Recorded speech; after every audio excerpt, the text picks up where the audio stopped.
WWE usually has a letdown after its major pay-per-views, but with the NFL breathing down its neck as the football season is about to begin, the company is wasting no time putting its best foot forward ahead of its September the PPV, No Mercy. This is why WWE has pressed play on two of its hottest potential feuds, booking Brock Lesnar to defend his Universal Championship against Braun Strowman and having John Cena call out Roman Reigns seemingly out of nowhere. While the latter may have been a bit odd on last week's Monday Night Raw, this week it took on a different tone entirely. Cena slid into the babyface role while Reigns attempted to stand tall against him. The segment was almost perfect save for two legitimate flubs, which we will break down below. This week's Raw results will take on a different format than usual, so be sure to read on below for the show's biggest moments and everything else you need to know from the episode. Cena, Reigns square off. Though Cena called Reigns out a week ago, they quickly teamed up in the main event and the tease earlier in the show appeared to be just that. Then WWE surprised us by announcing before Raw that there would be a contract signing on the show for a Cena vs. Reigns match at No Mercy. WWE spent some time on the show hyping this up, and when it came time to enter the ring, the two former world champions did not disappoint.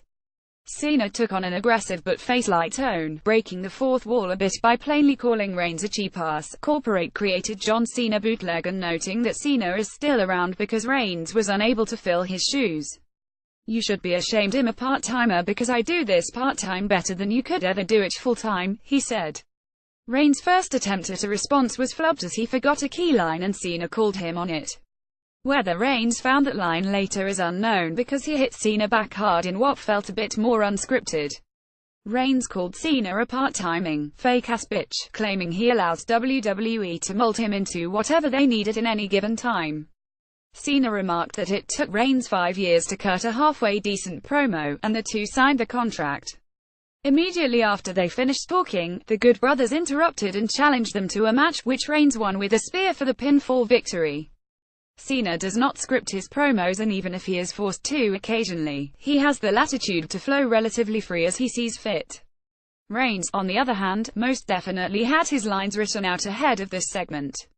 Problem 1 was that he straight up forgot a key line and looked like a deer in headlights standing in the ring against the best improviser in the company. Problem 2 was that WWE felt the best way to end this segment was by putting Cena and Reigns together after they just spent 10 minutes tearing one another apart. It would have been better for Samoa Joe to interrupt and have a triple threat match, holding the true one-on-one rivalry until a bigger event. But the bigger issues were Reigns not coming through all the way, proving Cena's words right on the spot, and a tag match booked when a brawl would have sufficed.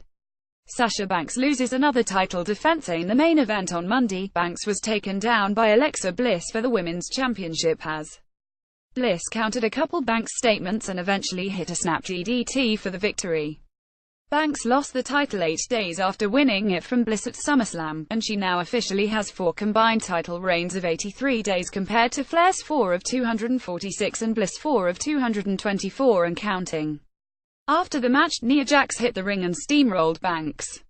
She then lifted Bliss up onto her shoulders in celebration, only to backdrop her to the canvas, setting up what will surely be a triple threat match at No Mercy. It was obvious that Banks was going to lose the moment they mentioned her multiple failed defenses against Charlotte Flair early on Raw. Despite holding the championship 4 times, Banks' longest single reign is 27 days twice. In an interesting change of pace, her prior women's title victories all came on Raw, with her dropping the strap at pay-per-views. This reign flipped the script. It's depressing for fans who believe Banks with the championship is exactly what the women's division needs, and it makes little sense for WWE to give Bliss the belt back so soon if they were going to do a triple threat match anyway. Why not roll with Banks for a while? Former world champion, now a #1 contender. Raw opened with a rather brutal multi-segment storyline that resulted in a battle royal to determine the #1 contender for the Miss Intercontinental Championship. There were approximately 15 men in the match, including multiple tag teams and the Miztourage, but it was obvious who it would come down to at the end. Side note: Kurt Hawkins was thrown out seconds into the match by his peers, which was a funny spot. Among those involved in the finish were Finn Balor, Jason Jordan, Jeff Hardy and Elias. An interference by Bray Wyatt resulted in Balor being caught off guard and tossed over the top rope. Jordan then eliminated Elias, only for Hardy to toss Jordan out of the ring to win the match and title opportunity. The entire thing lasted way too long, but it did its job in creating not one but three possible matches at No Mercy. Hardy will face The Miz for the title next week on Raw, but that will almost certainly result in a screwjob finish and another match at the PPV. There is also the rerun of Balor Wyatt, which is a bit confusing as no one was clamoring for them to go again, and Balor would have been a great fit against The Miz while the Universal title picture is being dominated by heavyweights. There's also a possible program between Elias and Jordan, which could go either way if they continue developing it. What else happened on Raw?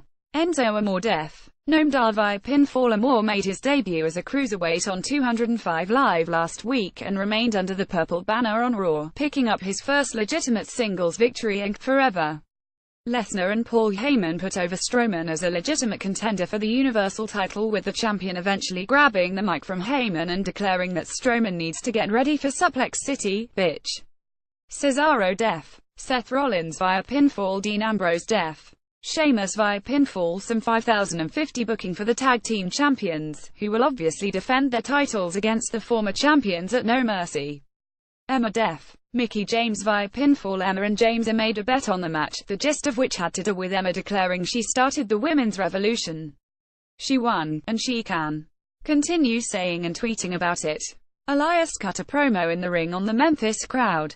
Jerry the King Lawler, who was on commentary while Booker T took care of his family in Houston, called him out and introduced Pelvis Wesley from Southpaw Regional Wrestling. Elias quickly took out Wesley, who was Heath Slater.